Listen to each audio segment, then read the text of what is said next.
Hello, so welcome to We Do Women Empowerment Defying the Odds. I'm Irva, and today I have a special guest with me. My goodness, I'm so excited because this lady's been really hard to schedule and get in touch with. I've been tracking her down, borderline stalking. No, I'm not stalking, but I'm really happy and excited to welcome Blossom Alexis-Welsh with us.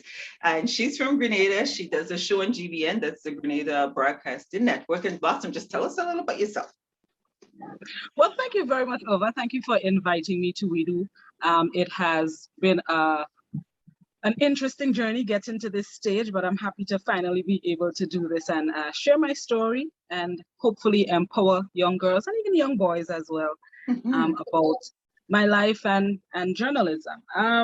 What can I tell you about me? Well, I have been involved in journalism for the past 16 years. Okay, it just occurred to me that it's been that long, but I've been involved in journalism for the past 16 years, and I have worked in the 3 main television stations here in Grenada, and it has been an interesting journey, and it has helped me really grow, not just as a journalist, but as a person, as a woman, and so far so good, as the old cliche goes. Okay, so I'm going to come back and ask you about you, because you said you work at the 3 major broadcasting stations in Grenada. But first, I did a little research. There wasn't much, in my research that I found, but I did find that you went to T.A. Marisha Community College and St. Joseph's Convent. So I know you're going to pick up your alma mater out there. Yeah, I'm an SJC girl myself. That's St. Joseph's Convent for who doesn't know, but I went to SJC in Grenville, and I went to T.A. Marisha Community College, but I'm thinking you're much younger, so we probably never crossed paths, because I left in 19, whoa, I'm aging myself. I left in 92, yeah. So. And I was there 2001 to 2003. Oh, goodness.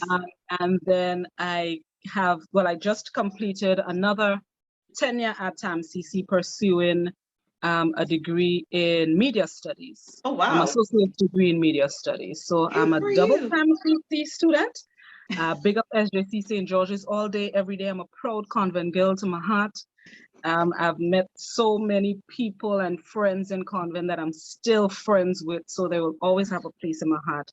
And I have to big up my primary school as well, St. George's Anglican Junior and Senior School. Good morning, Miss Steady Gale, wherever you are. So it has been, my school days were some of the best days, and I think a lot of people would agree. School days were good days, and they have some long-lasting memories there. So I can't get away from that at all. And you know what? There is a song, I think, that says school days are the best days in life. We laugh and sing and play all day. I'm dating myself again, but that was a song that was around. And no, actually, I think I left TAMCC in 1994. See, I'm a little younger than I thought. I went to 92, I think. I'm so confused and I'm so old. And I think when I was there was no media study or anything like that. So that's really... it's a relatively new subject they introduced at TAMCC, maybe within the last 10 years or so. It's less than 10 years. Yeah, okay, that makes sense. So, yeah. But okay, so I'm going to touch, because now that you mentioned that you're doing your associate degree in media studies, I find that's very admirable. And one of the things about this show, when I just started, we get women going back at any age, to pursue whatever dreams you want to pursue. So big up to you, shout out, and just to show anybody, as you said, boys as well. I have some male viewers. It's okay at any stage in your life career to go back and pursue things that would further you, or things that you just like or have a general interest in. So good for you. Exactly. And I guess TAMCC must be lucky to have you. Well, I hope they are. And I was lucky to go back as well. I delayed my attendance at TAMCC the second time around because previously my job, when the program just started at TAMCC, it didn't allow me the time to attend, because I would work from 8 in the morning and sometimes finish at 6, 6:30, 7 sometimes. Wow. And the classes are at 4:30. So I was not able to attend in the initial stages. But and that was when I was at CC6. I was at CC6 for 12 years before the retrenched workers and the station kind of sort of closed down. And that gave me the opportunity to attend TAMCC. So as soon as let's see, the retrenchments was in July 2017. I started in TAMCC September 2017. Oh, wow. So while I was a bit hurt that, CC6 closed down, it really gave me an opportunity. The bright side of it, it gave me an opportunity to do something that I wanted to do to further my degree or further myself in my career, because this is something that I really love, and I'm glad I got the opportunity to develop myself and learn more, no matter how. And I learned even after 12 years in the media, there were still things that I needed to learn. And going through TAMCC and pursuing the associate's degree, it really taught me that no matter how long you've been doing something, no matter how long you've been alive, there are still things that you need to learn. Yes.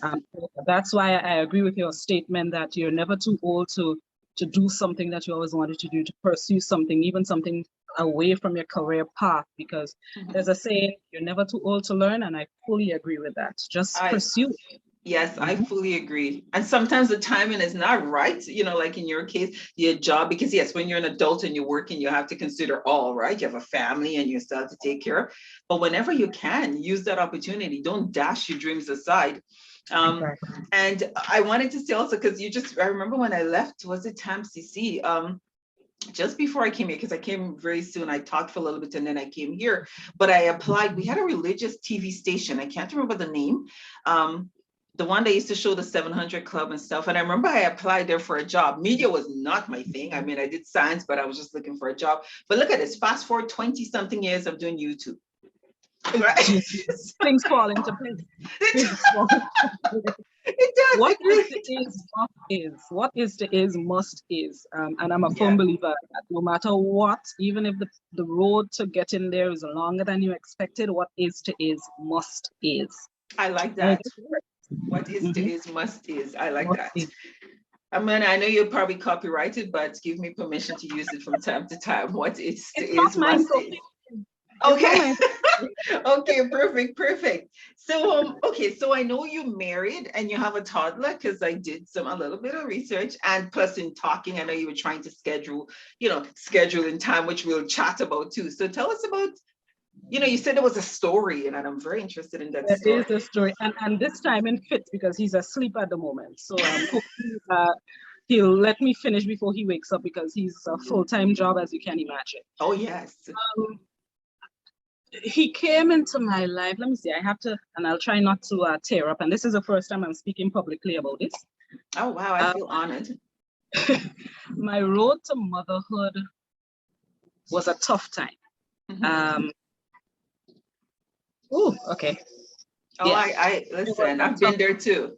I know. I have been married, January will make it 10 years since my husband and I have been married. And in that 10 years, for the past 8, we have been trying to have biological children. But let's just say my body has never cooperated with me. I had multiple miscarriages, 2 preterm births. And after the last preterm birth, she lived for 20 days before she passed. And I said, you know what, this is too, thank you. This is too emotional. It was taxing on us emotionally. And it was just, I don't feel like my body will ever cooperate with me. So we decided that we were going to go the route of adoption. And we went through the process, went to the agency, and we applied for a baby. My phrase was, I want a baby fresh out the womb, as months old. Yeah. Nothing above that. But when they contacted me, it was an emergency situation, and they had a 7-month-old baby that they needed to place immediately. So I told them, okay, we will take him just for a little while until you probably find a permanent home for him. And they called me this Sunday. We collected him on Monday, and by the Tuesday, we were just in love.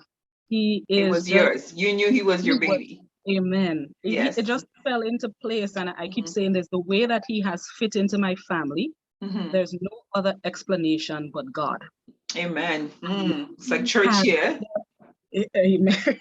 He's just perfect. Everybody in my family loves him because it's my husband and I. We live in a 2-story house. My husband and I downstairs, my mother upstairs. and he has fit in well with everybody. Within the first week, we knew that the 0 to 6, if we had stuck to 0 to 6, we wouldn't have been. You wouldn't have met this we would have beautiful met- baby that's you love so much. Yes. Exactly. And he has just fit into place, and it's been a few months now. And we've already started the process for the official adoption. Hopefully that would come through soon. But it's just God, and I know now that I probably was not meant to be a biological mother, because he is the baby for me, the baby He's for everything. us. Yes. He Yes. is everything. And Wow. we watched him the other day, and I said to him, maybe if I had made a baby, the baby probably wouldn't have been as perfect as you, exactly.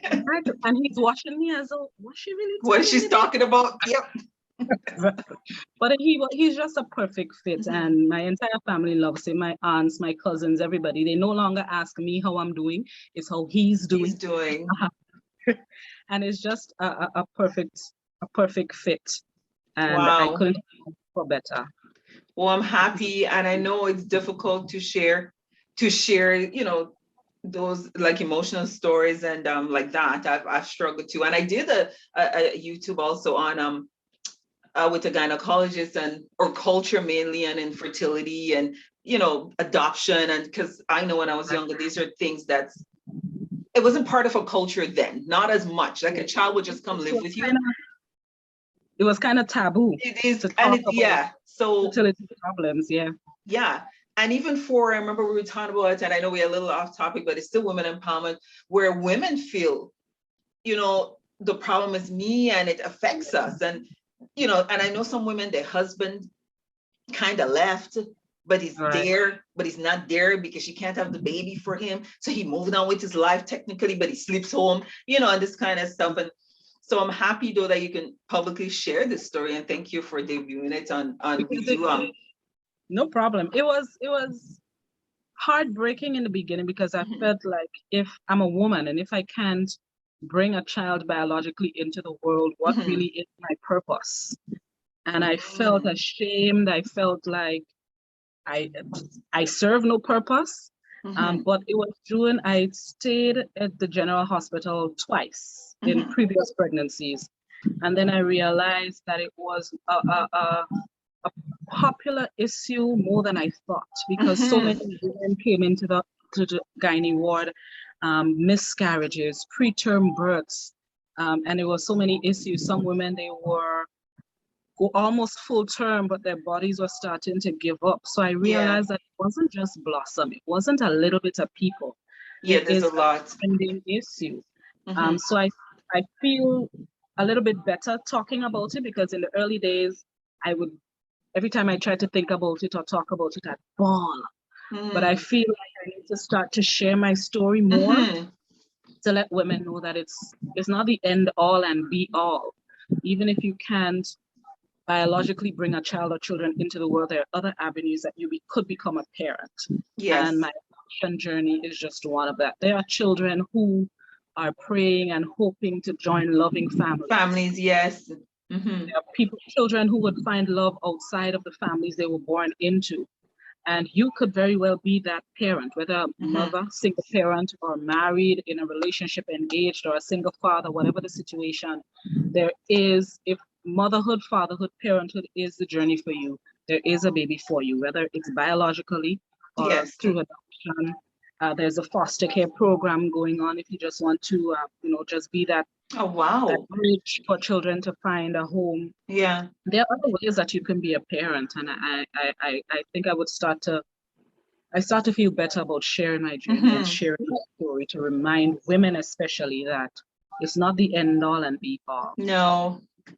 And I'm glad you said, because when I was there too, because I got married at really young, like 22, and we decided to wait until I was 26, and then we started trying, and my friends are having kids by accident, or, people, oh no, we didn't plan it. And I'm like, I'm here trying. And then I've been going to fertility clinics, and we weren't getting pregnant for years and years and years and years. And it felt like, and yes, there are times that you feel you're the only person suffering with this burden, and I know there are times I felt reserved, but you're right. In perspective, I do have two children of my own. Just that's another story in itself, years after in my older years. So it happens sometimes, right? Just when you least expect it. But what you said, that there are a lot of children out there, and I'm happy now that's that more common in Grenada, because when I was growing up, not so common. But what we have to understand, there's so many other avenues of us being parents, from men too. It doesn't have to be a biological child that you have to carry. There are a lot of children out there that you said, look how your son just fit in right into your life and he's perfect. You don't have to biologically birth a child to have a child and care for a child and be a parent. So thanks for sharing that with us. And we're going to do another show on that, because that's deep. And I'm glad you're from Grenada and you're talking about it. So that's deep. So thank you for that. So good luck. The journey, though, girl, it's a journey. I'm letting you know. It's a journey, but it's beautiful.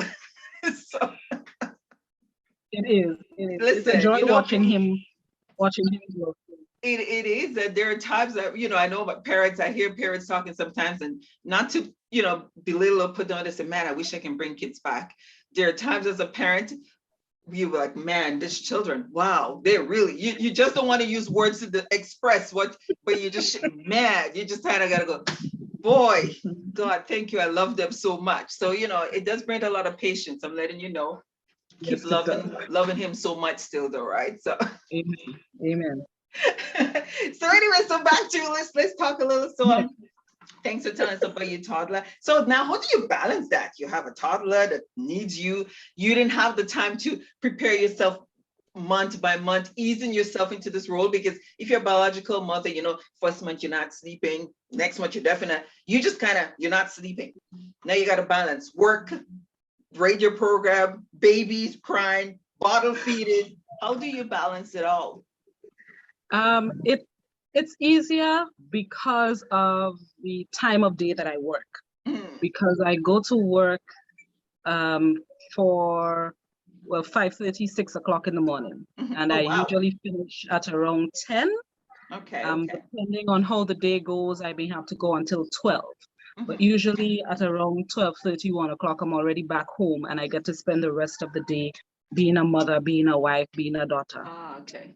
So it kind of balances, because by the time he wakes up in the day and is full of energy, I'm already back home to deal with the situation or to deal with him. I'm grateful that my mother lives upstairs. She is on retirement, so she's babysitter and grandmother at the same time while I'm away. You are blessed. I am blessed. Amen. When my husband is home, according to his shift, sometimes he goes to work for 2 in the afternoon, so he is there in the morning time. So it kind of works out in terms of taking care of my toddler. And coming home, it's just being able to take off the journalism cap, almost, and putting on the motherhood cap. It kind of balances because of the work, the shift, the day shift.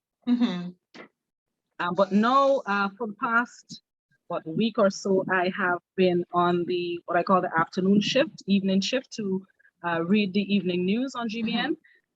That is a bit more difficult, because whereas I was coming home at 1 o'clock, no, I'm leaving at 1 o'clock. And sometimes by the time I get home, he's already sleeping. So I'm missing out on his afternoon routine. Yes.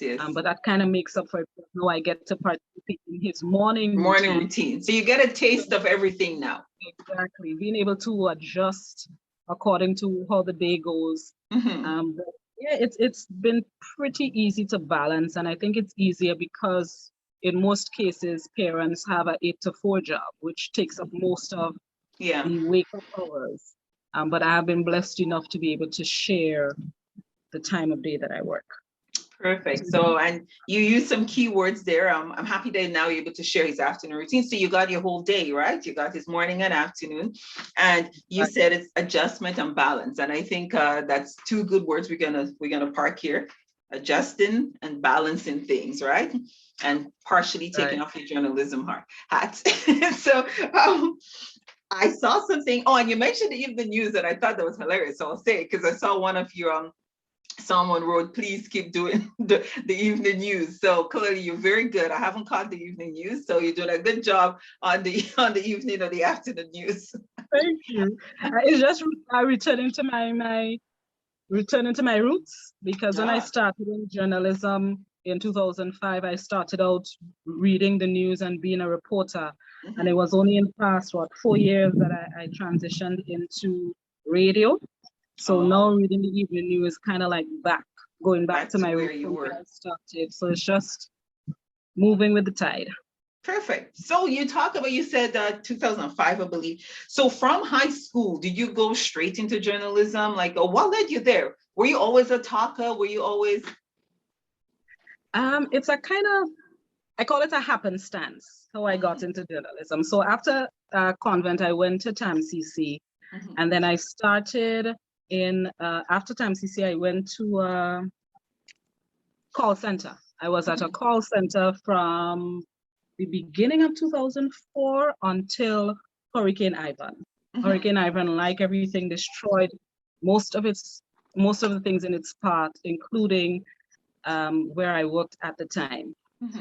And then fast forward to the top of 2005, when everything was starting to get back into the swing of things, and I was looking for a job at the time, and a family friend of ours said he kind of has a link up with Errol Maitland at MTV, and he can put in a word for me there.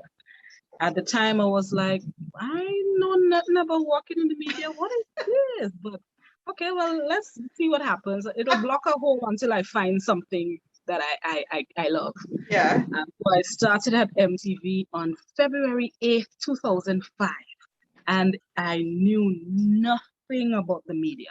Absolutely nothing. Big up Janelle Rubin, because she was the one that actually taught me on the job how to do my job.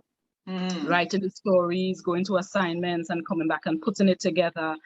So she was the one that really gave me the first day training of what it was like to be in the media.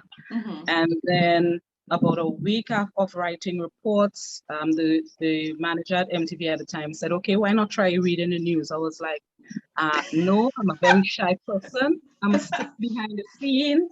They said, no, try it. I said, okay, fine. Let me see what's happening. So I went, I read the news, and I don't want to, well, yeah, it kind of happened naturally because I'm a reader. I love to read. So it came natural to me to read the news. And then after the first week, I started getting compliments. People said, you're doing a good job, keep it up. I was still green. I was still young. I was I was about 20 at the time. So I was like, okay, if they say I did a good job, sure, okay, so be it. And so I just kept at it. And then after about 3 months at MTV, both GBN and CC6 contacted me within 2 days of each other. Wow. Saying, come work for us, see what happens. And at that time I was like, hey, wow, Blossom, you the girl. And then I went to interviews at both, and my mother and I, we just sat, we compared what it was like to work at either station, and then we decided, okay, we'll go with CC6. It was closer to home. It was $100 more on the paycheck. Important.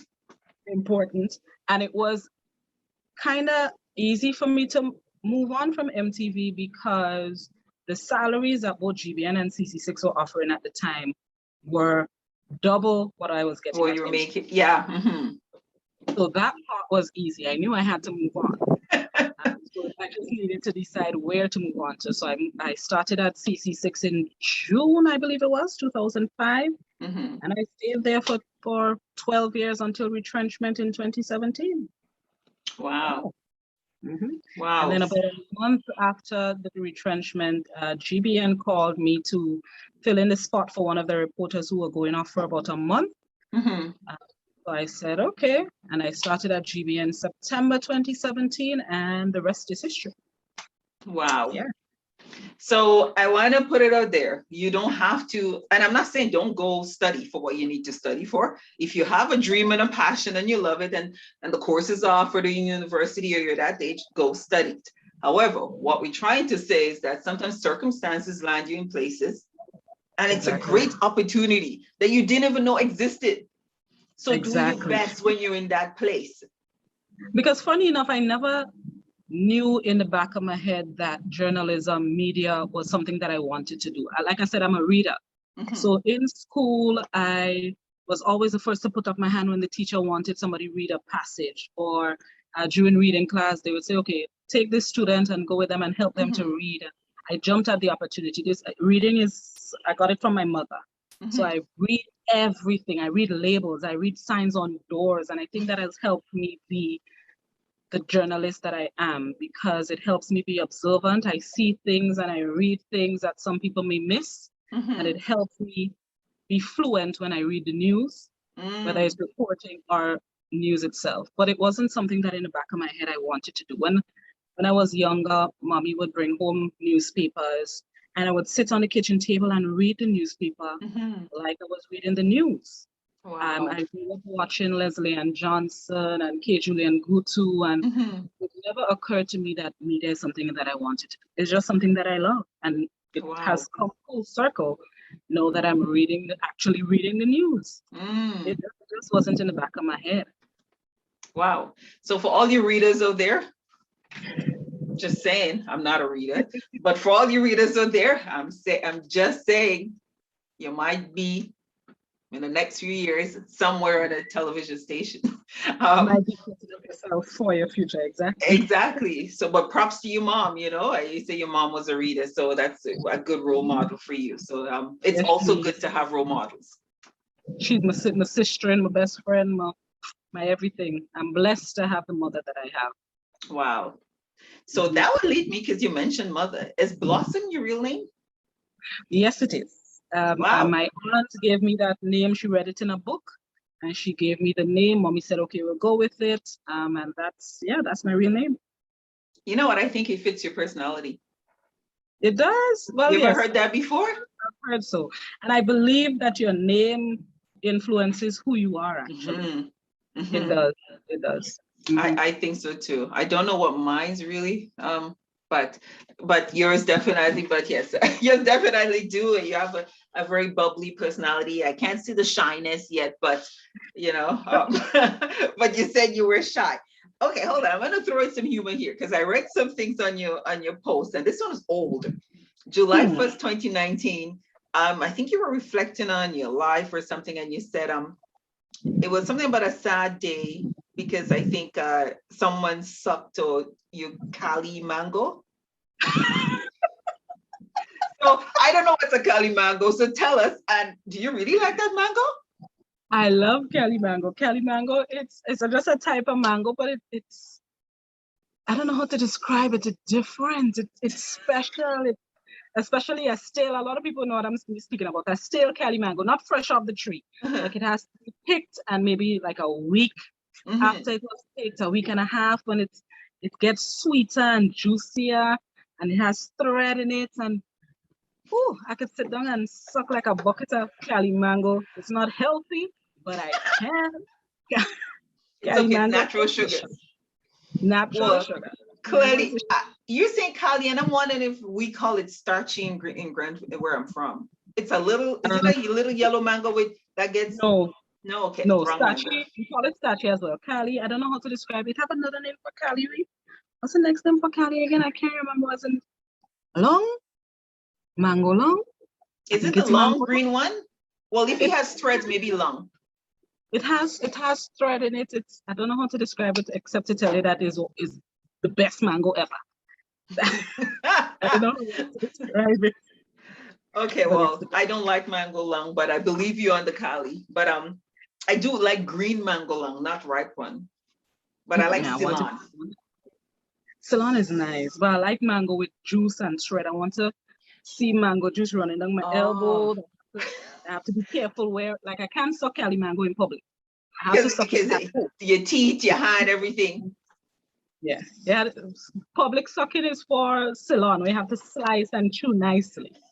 Home is where you could just sit down in a bucket and juice and get well, you know what? Okay, I'll have a Callie mango when I come to Grenada and see if it really was what that pain you were feeling that day. a week off the tree, about a week, maybe even 2 weeks off the tree. And let it get Yes. nice and juicy. Okay, I Mhm. believe you on that. So tell us, sorry, we chatted about your career path. How do you stay, actually first, do you choose your own like topics for the point? So I know you have your show, The Point. Do you choose your own topics? Most of the time. Mhm. Mondays and Fridays, I would have to, not Monday and Fridays, Mondays and Thursdays, I would have to get guests and figure out the topics. Tuesdays, we set aside for opposition, NGOs, Oh, okay, other okay. organizations, and that's organized by the administrator in GBN. Mhm. Wednesdays, we set aside for government officials or statutory bodies. But Mondays and Thursdays, I would have to decide who I'm getting or what topic we should discuss and who I'm getting to discuss that topic. So most of the time I get to decide who the guest would be. Okay, so how do you decide? And how do you keep, because I caught a show called To the Point. Sorry, no, not To the Point, Talk the Things. I'm not sure if that was your show, because that was later on in the afternoon, I think. So I don't know if you were filling in for someone. No other. I wanted to, I mean, I appreciate everyone from every walk of life, and everybody has an opinion, which is great.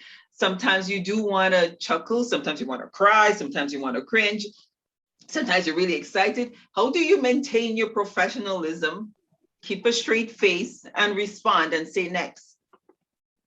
Firstly, the mute button comes in very handy.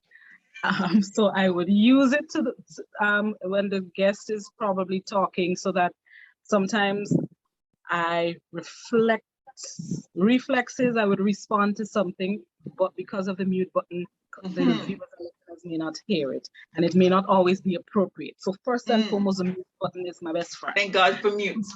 Amen. But I just learned to control my emotions, because the whole point of the platform is to give members of the public an opportunity to air their views, whether it's on top things or To the Point or Good Morning. I feel like the platform is to help people, because people want to share, positive, negatively, they want to vent.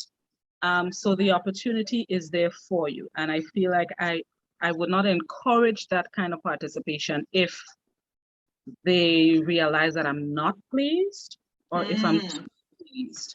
So I know that I have to stay neutral, because if I want to have a platform that people would participate in and use to say whatever they want to say, I have to be able to control myself and not discourage the callers or social media users. So that's one of the reasons why I know I have to maintain myself. Sometimes I can't help it.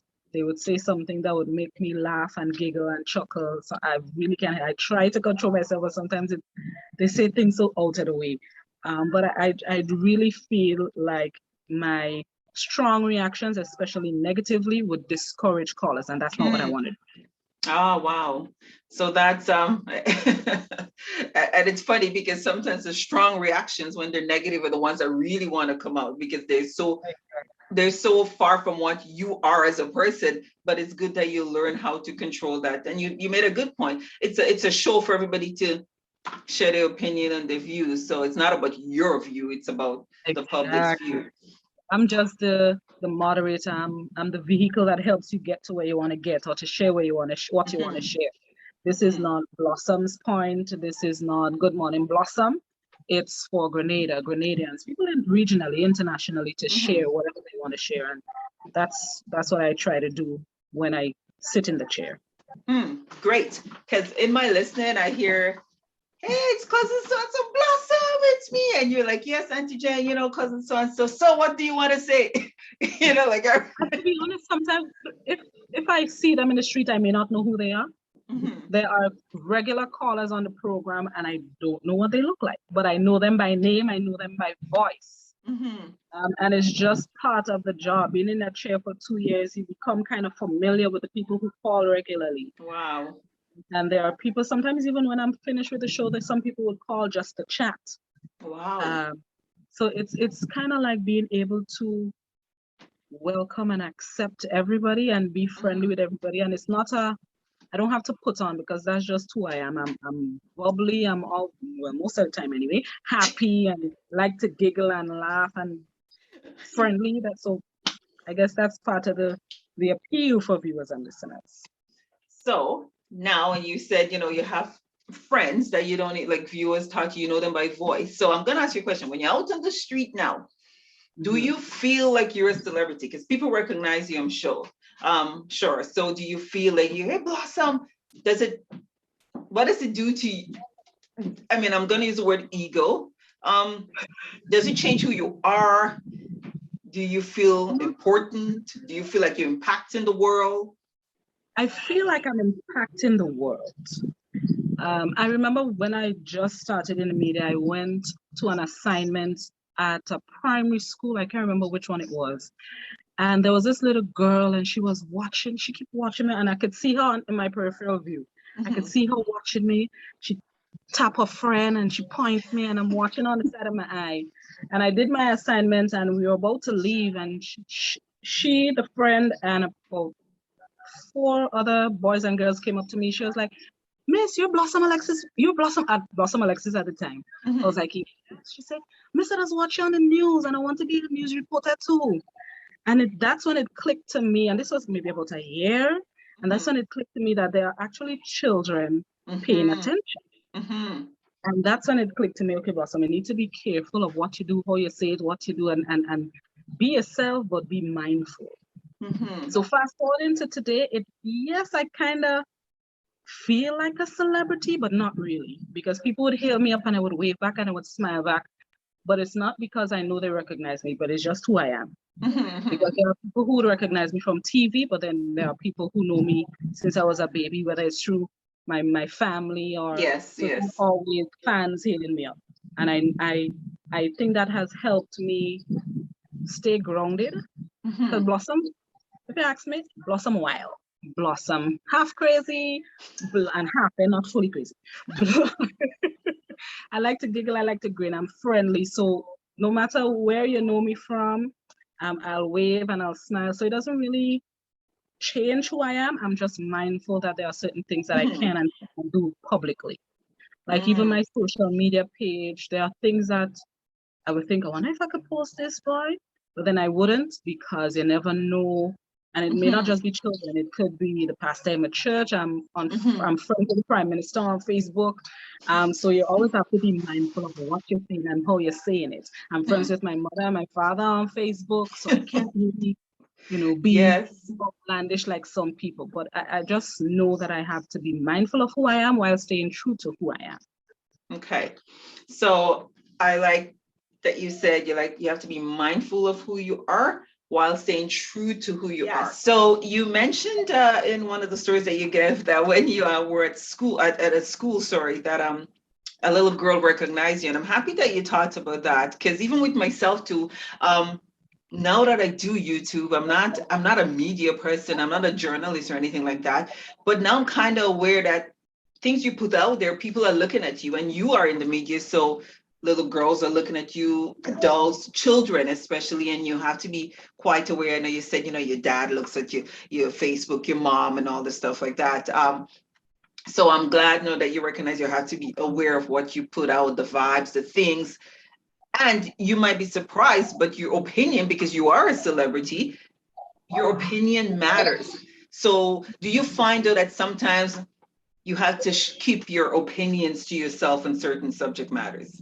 Yes, publicly and personally, because even while hosting the programs, whether it's a guest or a caller may say something that I have a strong conviction on, that I have to kind of temper or be mindful of how I say what I want to say.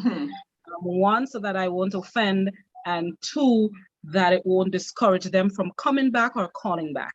And even on social media, there would be a situation and I feel like I want to comment, but I have to hold it back. Like, let's say something to do with COVID-19, whether it be curfew or no movement weekend. I feel like I want to share, but I have to be mindful of it because of the job that I do. Sometimes I would find a way to say that I think won't offend, but it's not really what I really wanted to say. But because of the job that I do, I'll temper what I want to say a little bit. So it takes a lot, but it's not really hard because it's not really like me to be confrontational. So while I may want to share something, I would think twice, sometimes 3 times before I do. One, I don't want to go back and forth with somebody, and 2, it's just, it won't maybe add anything else to whatever the discussion may be. So I will just refrain from doing it. So I'm glad that you said, and I'm not going to say which chat I'm in, but recently I was added to a chat, and obviously COVID is a very hot topic, and to be vaccinated, not to be vaccinated, the whole situation is hot, and I have my opinions on it. Obviously I put out videos so people can tell what my stance on being vaccinated or not. But in the chat, oh my goodness, there's a lot of tensions fly high and a lot of things happening in the chat. And I remember yesterday, first I was going to remove myself because I'm like, oh my God, this is crazy. It's really irking me. And in my past life, before I started doing the YouTube, I was one of the persons people would tell you, I'm like, my tolerance, though I'm very friendly and I laugh and giggle, but my tolerance for silliness, I'm like, oh, geez. But now I find, like, I have to taper down. So in the chat, I see all kind of, and I always say, people that are not versed in certain subject matters, and it's okay to have your opinion, but sometimes you have to let the experts talk, right? And they're speaking like experts, but they're not. And I want to say something, but yesterday I was even chatting with someone off the chat, and I'm like, I want to say something, but I am doing a YouTube video and I have to be fair. I don't want to be in this back and forth, as you said. I don't want to be in this discussion. So you have to bite your tongue. Just say nothing. Sometimes I would say something and that'll be it. Like if I make a comment on something on Facebook, there may be replies to it, but I won't go back and reply to your reply. Yes. I said what I said and I'm moving on. You could stay in the comments and quarrel if you'd like, or stay home and quarrel if you like. I said what I said and that's it. I'm done with that. And that's a good way to put it too. Just say, even I remember when I put out my first video on on the vaccination, and I expected that. I know there were trolls, and so I expected certain comments, which I was prepared for. I thought about responding to them. I have responded to comments. Sometimes I just will say thank you, say something positive. But you're right though, to get or personality sometime, and you're a quiet demeanor, and I'm not an argumentative person, but things kind of get under my skin sometimes. But you really have a lot of people keep forgetting that everybody's entitled to their opinions. So even if you feel like you don't want to get vaccinated for whatever reason, and I feel like you should get vaccinated, we have difference of opinions. Let's agree to disagree. But I don't like when people are so combative that they are quarreling, trying to convince you why you should think like them. That annoys me. Nope, I'm not gonna. Nope, there's no Blossom. And I think you're a good journalist when as you said, and you used the word, I don't agree with that word though, to agree to disagree. But I do like, yes, you recognize that everybody have their own opinions. You don't have to share minds. Your opinion, obviously, and you could present some valid points for your opinion. I'm not there to convince you. And I was telling someone that recently about the vaccine, and the person was telling me, I am vaccinated, so I have no issue saying that. And I'm not here to encourage anybody to or to not. That's not what this show is about. But someone was telling me all the things that was wrong with people that's vaccinated. And I said, you realize it's only the unvaccinated that's having problems, because the people that I see the comment, I'm like, really? Oh, you can die of a stroke? Okay, I hope I don't die of a stroke. I'm not saying you would. So it's good though. And I had to end that conversation with that person saying, dude, if you don't want to get vaccinated, present your facts and don't get vaccinated. Don't just pick up random. Exactly. Yes, I said, I can tell you why I got vaccinated. It's my opinion. Some of it, I believe it's scientific. I was going based on what I believe the science was. But you can't convince me to unvaccinate or don't get vaccinated. It's still my opinion. So don't be throwing things around. You say your piece and move on. It's not a back and forth discussion or an argument, as you say. So I thank agree, you. because the unvaccinated would quarrel that we don't want to get vaccinated because of this, but then they quarrel with the vaccinated on why they shouldn't have gotten vaccinated. You have your opinion. You stay unvaccinated. Let the vaccinated do whatever led them to that decision. But there's always this back and forth, and I don't understand why. We I shouldn't be don't. fighting each other. We should be fighting COVID. But I I don't, and yes, I don't understand why you have to try to convince me why it was exactly. wrong. Because I'm not trying to convince you why it's right. I'm presenting you with some facts why I believe it's right. You do what you want with it. You don't need to spend hours. And I guess it takes good, true journalism, and a person with a great personality to separate the two and know when to bite your tongue and when to give your opinion and be over it. And as you said, sometimes guests say things that you feel strongly for or against, but you have to let them have their opinion.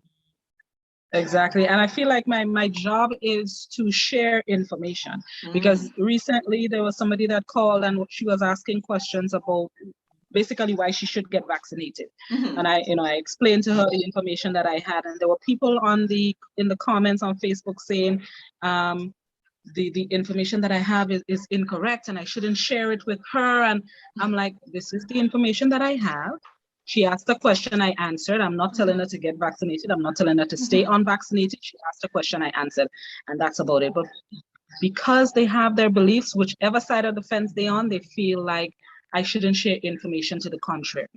And that's not my job. My job is to help educate and inform people and provide a platform for other people to educate and inform. I like that. I like that. I like the education piece. So you see, you don't even have to be a teacher to educate. And so. And I never really realized until people started. There was a segment that I did on one of my programs called Trivia Tuesday, and I was sharing information on the benefits of some of the plants that we use and the fruits that we use.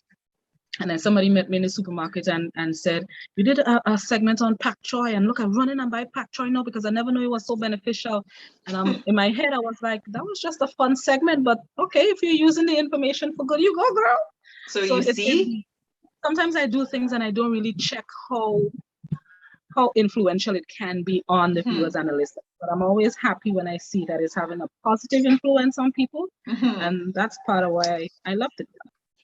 So the impact, even if you don't know and you were doing a fun trivia, the impact that you're having on people's lives, it's very obviously what you're saying is very impactful to them. So good on you. And that's why, as you said, you have to be careful what you put out there on your social media. Because I've watched some things home in Grenada and I've cringed because I've seen these people on doing certain segments in Grenada. I know people look up to them, and then I cringe at what I see on their social media. I'm like, did I realize they're in some position that people listen to them, and kids, and not just kids, but adults look up to their opinions and stuff. So it's good that you're mindful of that.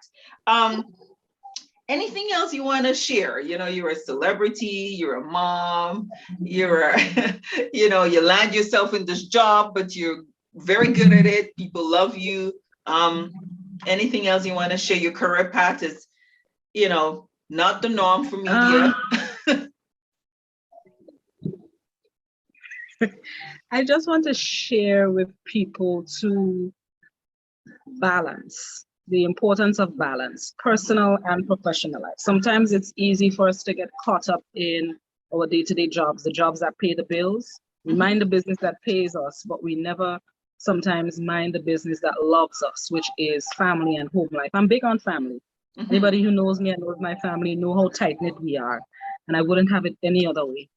And I think it's important that we recognize that even though we have to work to pay the bills, put food on the table and clothes on our backs, we also have to nurture our home life. And it's important, not just as parents, not just as wives, even if you're a single person at home, take some time for yourself. Yes, you have to work, but you also have to take care of you. Mental health has grown, the importance of mental health has grown with the onset of COVID-19. Yes. And balancing work and family life helps with your mental health.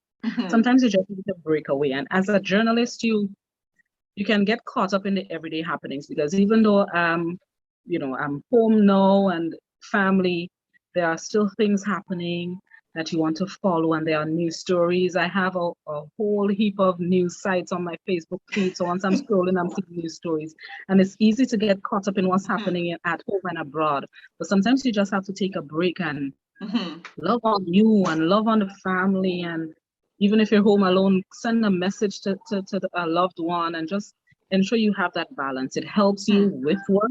It helps you personally. It helps your mental health.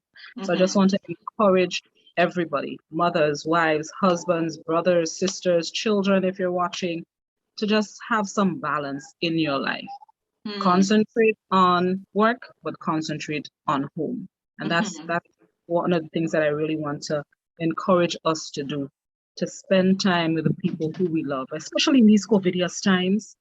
With the way the disease and the virus is going, you just never know who's going to be on the COVID-19 related death list tomorrow, God willing. So spend time with your loved ones and live in the moment and just find that balance between work and home. Wow, I like that. So that's a great note to end on. Mental health is my, it's something that's really dear to me because I know there's a lot of stigmas attached to it. And in these times, especially, I did a piece with Dr. Erwet Harry on how to help yourself, how to be mentally healthy, especially in this time. So I'm glad that you talked about that because it's really easy and it kind of creeps in on you and you don't even realize it. And I like the fact that you pointed to on your Facebook page, you can get caught up in the news and you can get caught up in all those things and they affect you. Sometimes you have to unplug. And yeah, like I remember when it was happening in New York, I had to literally stop watch CNN and ABC because I was going to go crazy and it wasn't happening here. But I was watching what was happening in the US. It's like, oh my God, this is bad. Like, this is, wow, so many. So I had to unplug. It didn't mean that I cared less, but I had to take care of myself mentally, right? So it's good to unplug. You left us with some keywords there. Balance, you mentioned earlier on. You mentioned balance again. So I know that's really important to you. So guys, thanks Blossom. Remember to balance everything in proportion, home life is very important, work life is important, but you have to balance them both. You talked about adjustments, especially for you, Blossom. I know you have a new baby, so getting things adjusted is going to be different. It'll probably even take some more years. You're going to adjust still, especially, living with you and your husband, enjoying life, and then voila, so it's different things you have to think now as a mom. Oh, darn it, I can't do this. Ooh, I can't say this word. Ooh, I should put on my shirt. All those sort of things, right? So, it's been an adjustment. It's been an adjustment, but it's been worth it so far. So far, so good. It's good. I no longer can wake up at 8 and 9 a.m. I have to wake up at 5 and 6 a.m. instead, but it's worth it. So it's worth it. So that's a good thing, right? But sometimes it feels like it's not worth it, the mental health part, but you still have to just know how to balance these things because sometimes, yes, it does feel like it's not worth it, but it's always worth it. You just have to balance and adjust. Thanks for also telling us that, I really was curious to know how you got here in the media. So I was kind of not happy to know that you weren't born a journalist because you sound so natural. But I'm glad you do. And I love the accent. I thought you were Trinidadian too, but I realized that's a St. George's accent. So yes, it is. We can hear you. You guys probably can, but we can hear the differences. So you have a St. George's accent. But what I really, really got to me though, that you're not afraid to take challenges still and at this stage in your life. I mean, you have your career. You don't need to go back to TAMCC, but you still did because learning for you is important, I guess, to improve yourself further. Anything else you want to throw there for that young boy, young girl, old man that's watching? Don't be afraid to challenge yourself and go after what you want. It was a sticking point for me, being able to switch and see what else Blossom can do in the media. And once I got into it, I realized, what was I afraid of? So don't be afraid. Anything that you'd like to pursue, at least try. Even if you fail, at least you can say you tried. Don't not do it and then regret it later. Pursue it and find balance. Okay, so that's profound, and I wouldn't even make another comment. Thank you. That's a very profound statement. Thank you very much. Thank you, Blossom Alexis-Welsh, for being on the show. Go enjoy that Callie mango. I don't know if it's mango season now. No, mango season ended. Right now, I'm going to enjoy fried ripe plantain. That's my second favorite. No, man, that's my favorite food before Callie mango. Fried ripe plantain. I do like ripe plantain. I want to point out, though, I see all the little, I did get something tropical for you, but I see a papaya growing. I love papaya. Is that a sugar apple leaf I see hanging there? Yes, it is. Right on top of my head is a sugar okay, apple. I'm good because I could recognize that. Are there sugar apples on the tree? No, we ate it all actually. It's out of season now, actually. Oh, but I have sugar apple, I have pawpaw, I have soursop, coconut, rosemary. Nice. Ooh. Okay, I'm coming by your house. I don't know where your house is, but I would definitely come when I come to Grenada, because sugar apple is like my Ceylon mango, and sugar apple is, oh, hold on, sapodilla I like. Sapodilla makes the top list too, but sugar apple is really dear to me too, really dear. Like I can eat sugar apple with a whole, it doesn't matter. So anytime it bears, I will save you one. Thank you so much. So once Thank you so very much, Ova, for inviting me. Appreciate it, and keep doing what you're doing. I've caught a few of your programs, and you do a great job. Thank you very much, especially as you are all for women empowerment.